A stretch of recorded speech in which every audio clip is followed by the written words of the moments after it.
The dense Scottish fog rolled over the surface of Loch Ness, cloaking the landscape in an eerie silence.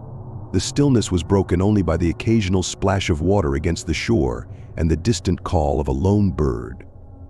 A group of 5 tourists, eager to glimpse the legendary Loch Ness monster, disembarked from their small boat onto the mist-shrouded shoreline. Their guide, a local named Angus, had promised them a night they would never forget.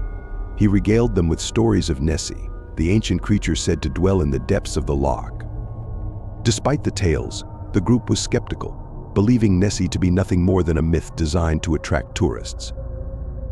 The group comprised Lily and Mark, a couple celebrating their anniversary. Tom, a thrill-seeker with a love for the paranormal. Sarah, a nature enthusiast fascinated by the local wildlife, and David, a photographer hoping to capture a glimpse of the elusive creature.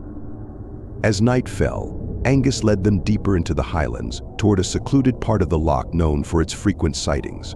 They set up camp near the water's edge, the flickering firelight casting long shadows on the trees around them. Angus shared more stories of local legends, his voice a low murmur against the crackling of the fire. Hours passed, and the group began to feel the weight of the long day. Sarah was the first to drift off, followed by Lily and Mark.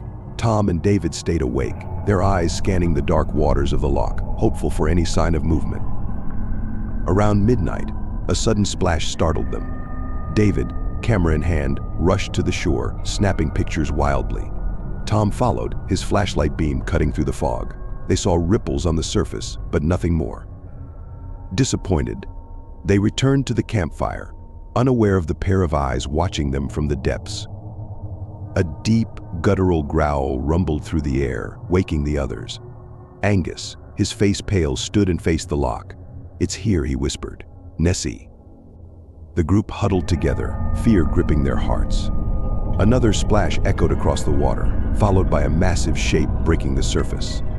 The creature's long neck and serpentine body glistened in the moonlight, its eyes glowing with an otherworldly light.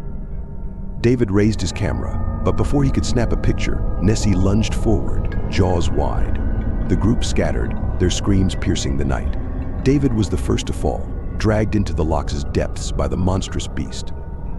Angus shouted for the others to run, but the creature was too fast. It emerged from the water, towering over them, its scales reflecting the firelight. Lily and Mark held each other, eyes wide with terror, as Nessie advanced. With a swift motion, the beast struck, pulling them into the water with terrifying strength. Tom and Sarah, the last remaining, fled into the forest, branches scratching at their faces as they ran.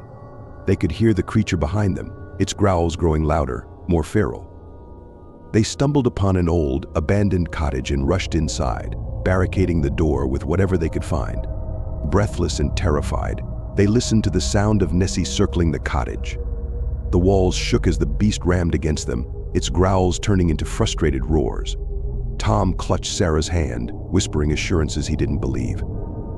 The night dragged on, each minute feeling like an eternity. Eventually, the growls subsided, and the forest fell silent once more. Tom and Sarah dared to hope that the creature had given up and returned to the loch. As dawn broke, they cautiously emerged from the cottage. The forest was eerily quiet, the morning mist hanging heavy in the air. They made their way back to the campsite, only to find it deserted, the fire long extinguished, and their friends gone. Angus's boat still bobbed at the shore, their only means of escape. They hurried aboard, hearts pounding, and pushed off, praying to leave the nightmare behind. As they reached the center of the loch, a final, chilling sight greeted them. The water around the boat began to ripple, and from the depths, Nessie's head emerged one last time. Its eyes met theirs, a sinister intelligence gleaming within. With a mighty roar, the beast dove back into the depths, leaving only silence and the gentle lapping of waves behind. Tom and Sarah, their minds forever scarred, vowed never to